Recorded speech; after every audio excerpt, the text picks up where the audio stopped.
Hello, I'm Brent Russell, and welcome to this first video in this series to help you get the hours that's needed to get your technician license.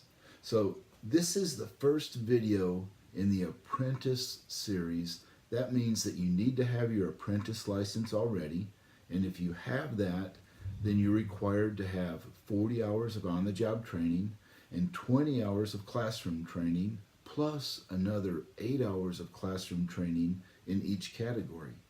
Now, this video today starts the first video of the series to get your 20 hours of classroom training. Now, each class is 2 hours long, and it's broken down into 4 30-minute videos to allow you to be able to take the course at your own pace. Now, be sure that after you have completed each course, you log the day and the time and the course that you completed. Keep this for your records, and you will need them later to put into your verifiable training records. The pest control industry in Texas is a highly regulated industry, and in this 2-hour class, we'll be talking about the federal and state laws that regulate the pest control industry. Now, before we get started, I'd like to introduce myself. My name is Brent Russell, and I'm the owner of Tarrant County Pest Control, located in Grand Prairie, Texas. I've been in business for over 20 years, and for the last 16 years, I've been doing pest control business.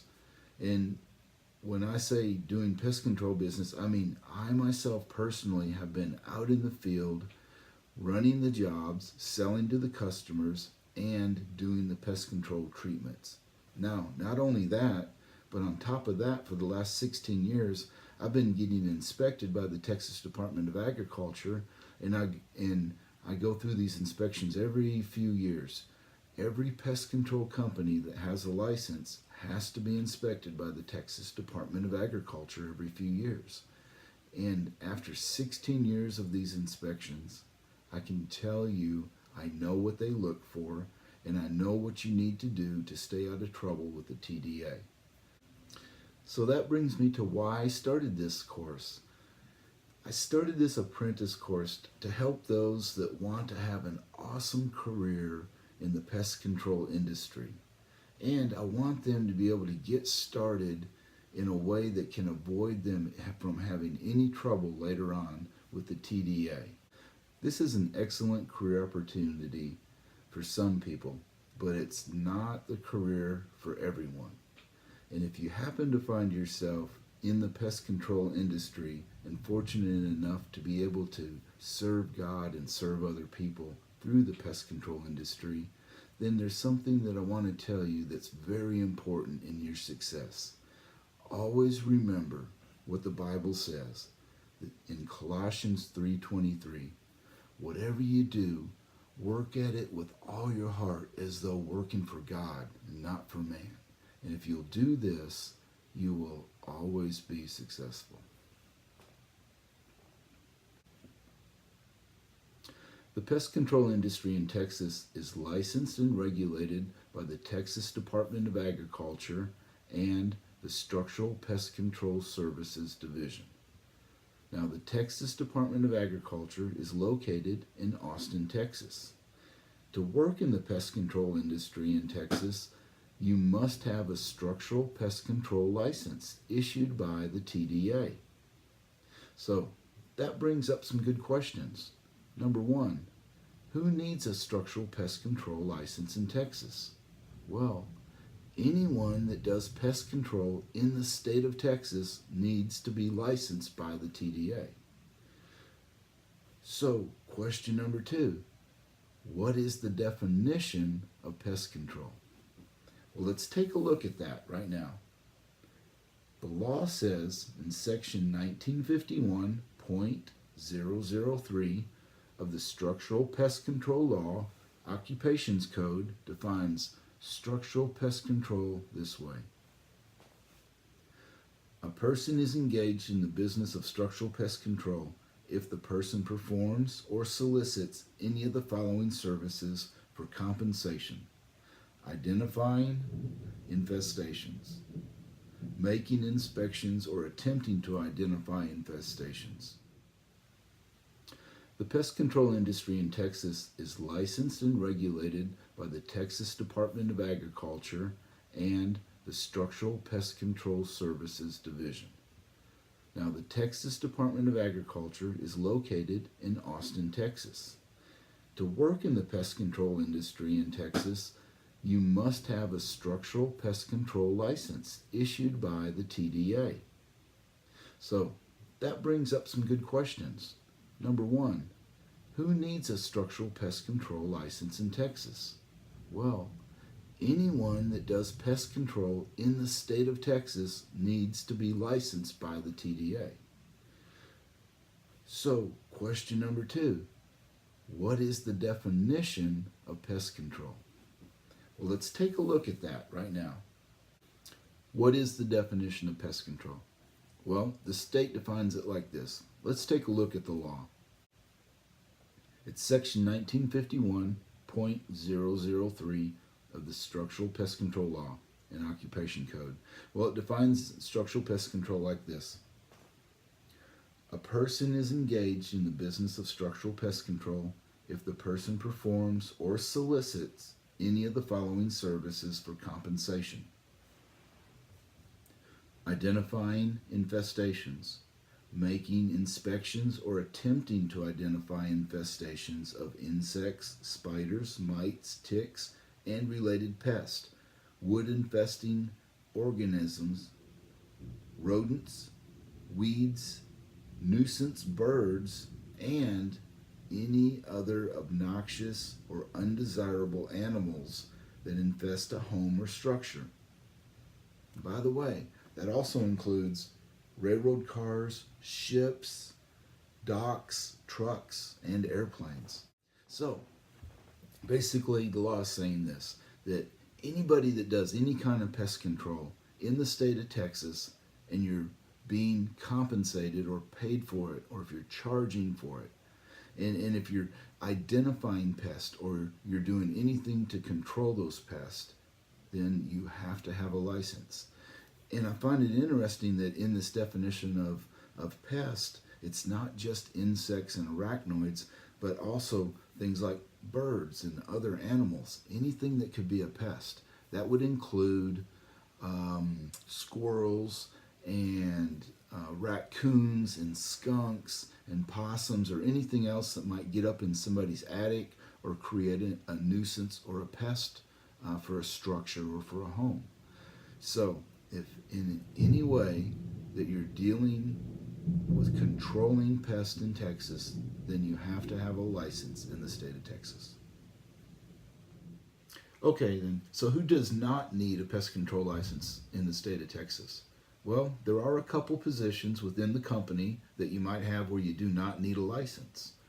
One of those might be, say, a secretary that just answers the phone, or maybe if you have somebody that just does bookkeeping or clerical work, they do not need a pest control license just to work for your company.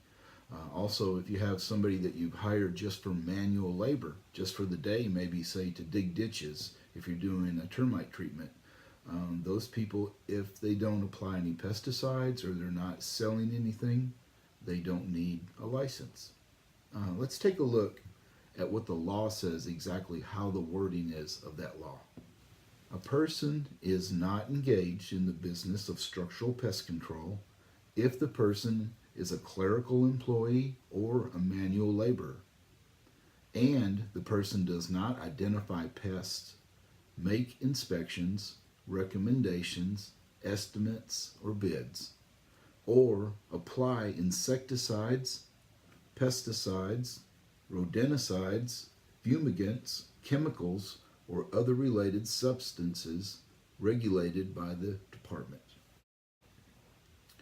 So, as you can see, there are some positions where you don't have to have a pest control license in order to work for the company.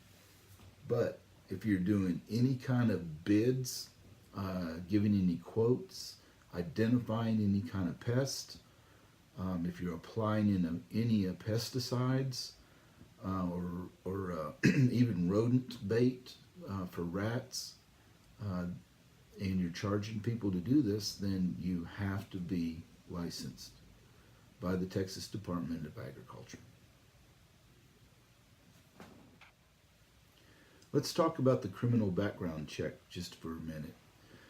Now, the Structural Pest Control Services will perform a criminal background review on all applications that come in for a technician license. Now, if they find any criminal activity that may affect your fitness to be able to perform pest control, then they will notify you by mail and give you some time to respond to that and send back some information. Basically, what they're doing is they're looking for Class C misdemeanors or felonies, any conviction that you've had, if you've had any parole or any probation, then they're going to require some additional information. Now, just because you have a felony or even a Class C misdemeanor, this does not necessarily mean that you will not get a license or that you'll be turned down, but they will require some additional information. So, once you fill out the forms and send them back in, they'll sit down, they'll review it, and if they decide to issue your apprentice license, they will send it to you, and you'll have 12 months from the time that you get that apprentice license to take your test for your technician license. Now, an apprentice may go out on jobs and work with a certified applicator and learn how to do the job once you get your apprentice license. And then once you've completed the hours and the on-the-job training that's required, you can run jobs on your own without having to be with a certified applicator. However, you will still be required to have contact with that certified applicator at least 3 times a week. Okay, now let's talk about some of the types of licenses. We just talked about an apprentice license, but there's some other types of licensing or some licenses that you get from the Structural Pest Control Services. First of all is the business license. The business itself, the location, somebody has to be responsible for that, and the business has to have a license. Now, the owner of the business, strangely enough, does not have to have a license to apply pesticides, but you do have to have a license to start the business. As long as you have a certified applicator that works for you, the owner actually doesn't need to have a license as long as he's not applying any pesticides or selling any of it. Now, for a small business, of course, most small business owners sell and apply and do it all themselves. They would need a license. But if you were, say, a large corporation and you were the owner of that corporation, you could own that business and have licensed applicators working for you. So the first license that you have to get if you want to get into the pest control business is you need to get a business license, and that is for the company, and then you have to name your company, and you'll have to get some insurance for your company as well when you send in this information to the Texas Department of Agriculture. Now, once you've done that, they're going to want to know either if you or somebody else is a certified applicator, because every business has to have what is known as a responsible certified applicator that is dedicated to that business. And so that has to go on that business license. So the next license, the one that we just talked about is the apprentice license. When you first go to a business that has a license for pest control, then you get your apprentice license. Now, the apprentice license is what you get when you first get hired. You don't have any experience. You're not licensed at all. But you just walked in the door and you got hired, and you have 10 days to send in the form and the application fee and get your background check. They'll start the background check. It takes about 2 weeks. And then if you pass the background check, they'll send you your license. And meanwhile, you're still able to work unless you've been turned down for your license. Now, once you get your apprentice license back, you have 1 year to apply for your technician license. That gives you plenty of time to get all of your on-the-job training hours, all your classroom hours, take any test or preparation tests that you want, or preparation classes to get you ready for your technician license test. You have a whole year to do that. You could do it as quick as you want within that year, or you can, after you've completed your hours, or you could wait up to a year to do it. Surprisingly, you don't actually have to get a technician license. You could allow that apprentice license to lapse after 12 months and then reapply. However, then you will have to go back through all the training and start all over and do that again. So it's better to, once you get your apprentice license, to try to get your technician license within that 12 months. So, okay, and then the next license is a technician license. So after you've completed all of your on-the-job training, all of your classroom hours, and you've taken a class that prepares you for your technician license, then you can go and take the test, and if you pass the test, you get your technician license. Now, once you've gotten your technician license, the nice thing about that is you do not have to do any more of the on-the-job training or the classroom hours.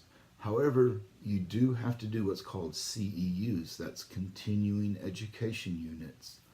And each year, you go once a year to a class and you're able to get all your CEUs within 1 day, and then you can pay to renew your technician license. Okay, and that brings us to the certified applicator. This is the license that everyone wants to strive for, is the certified applicator. After you've had your apprentice license, you've taken the test, and you've had your technician license, now you have to hold that technician license for at least 12 months, and then you can take your test to be a certified applicator. So as you can see, it's a long road to your certified applicator license. You cannot get it in less than a year. There's no way. It's going to take you a year plus however long it takes you to get your on-the-job training hours and do all your classroom hours. It's going to probably take 1.5 years to 2 years just to get your certified applicator license.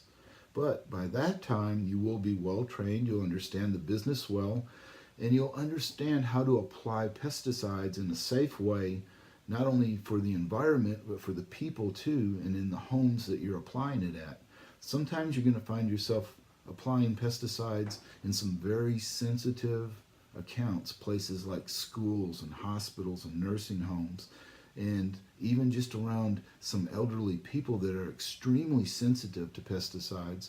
So it's very important that you understand how to apply these pesticides to the label the proper way without having to worry about hurting somebody.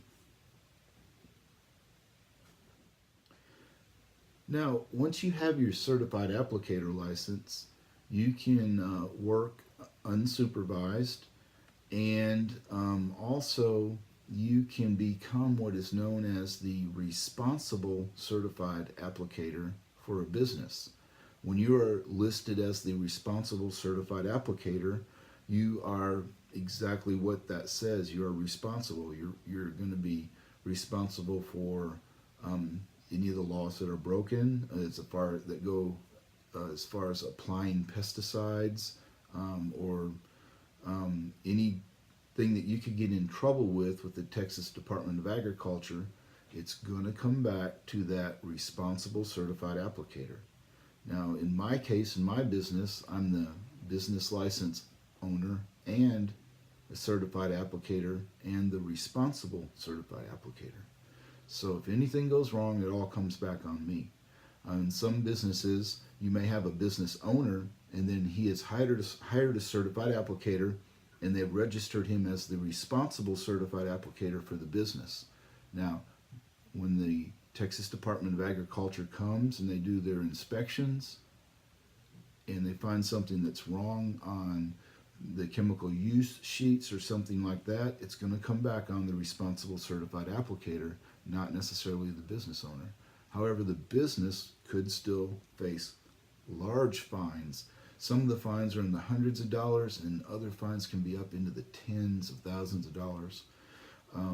This business is regulated in a way that there's even possible, if you break some of these laws, that there's even jail time if for misapplication or misuse of some of these pesticides. So you really want to know what you're doing and how you're doing it, that you're doing it right, you're doing it safe.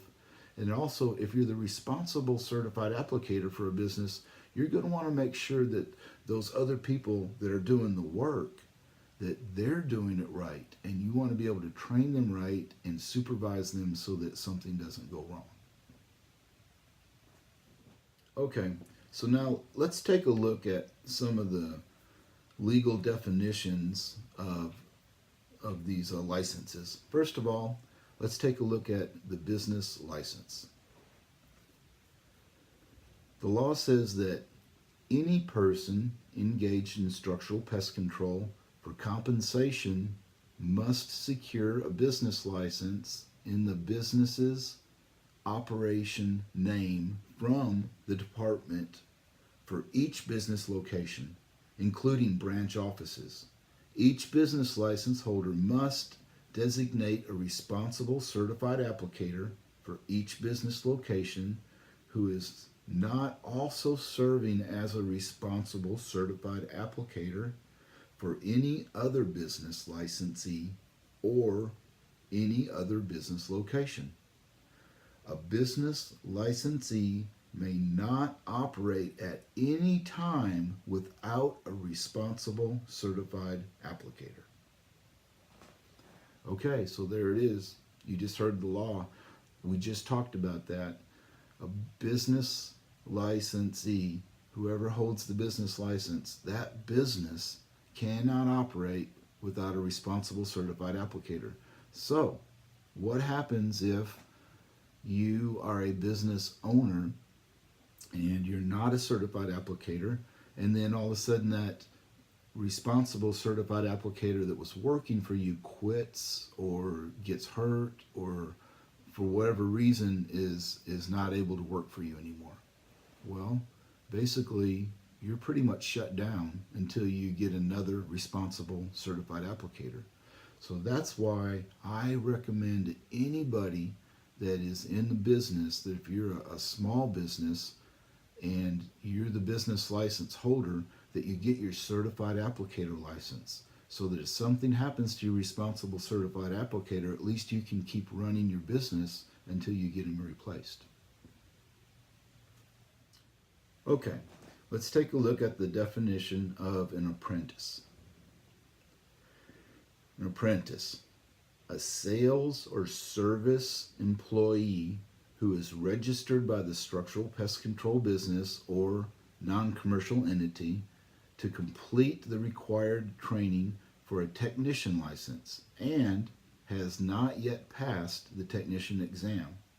An apprentice may work only for the business or non-commercial entity for which they are registered.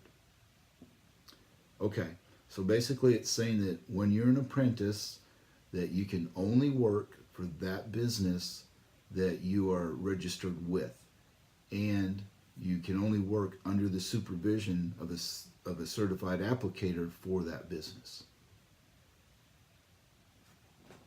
Okay, technician. Let's take a look at the definition of technician. Now, this is the license that you get after you've been an apprentice and after you've passed the test and you've completed all your on-the-job training hours and your classroom hours. So let's take a look at the definition of a technician. Technician, a person licensed in at least one category who performs pest control services under the direct supervision of a commercial or non-commercial certified applicator. A technician must be licensed for every business or non-commercial entity for which the technician is employed, but it is not required to hold a separate license for branch offices of their employer.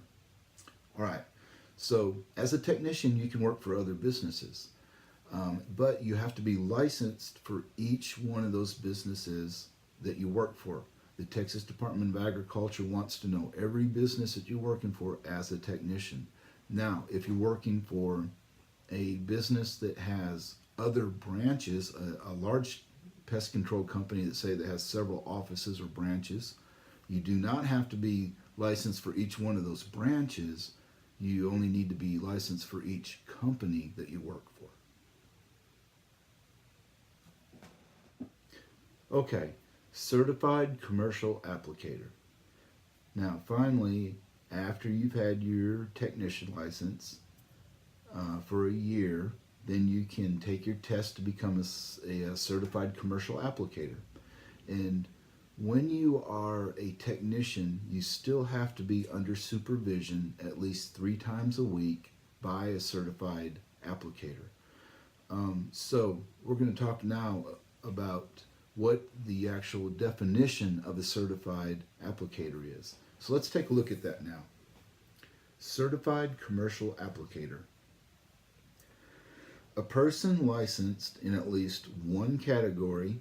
Now, by the way, when they talk about categories, they're talking about here that you're being licensed either in pest, termite, lawn and ornamental, weed control, one of those categories.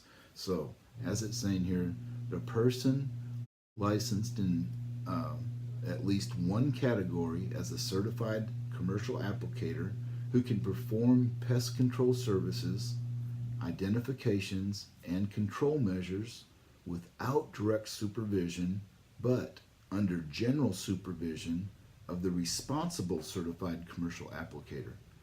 A certified commercial applicator must hold a separate license for every business for which the certified commercial applicator is employed, but is not required to hold a separate license for branch offices. Okay, so as a certified applicator, you can go out and run jobs on your own. You only have to renew that license once a year. You get some CEUs and you can maintain that, and you can work for other businesses. But you do have to be licensed for each business that you work for.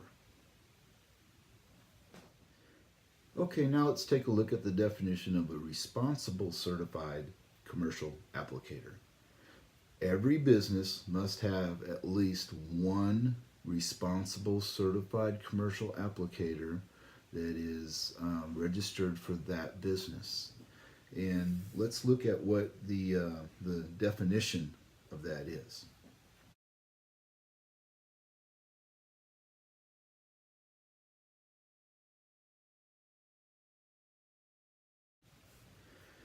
Responsible certified commercial applicator. A certified commercial applicator who has been designated and notified by the business license holder to be responsible for training and supervision of all pest control operations of the business. The person may be employed by other business locations as a certified commercial applicator, but may only be the designated responsible certified commercial applicator for one business license location.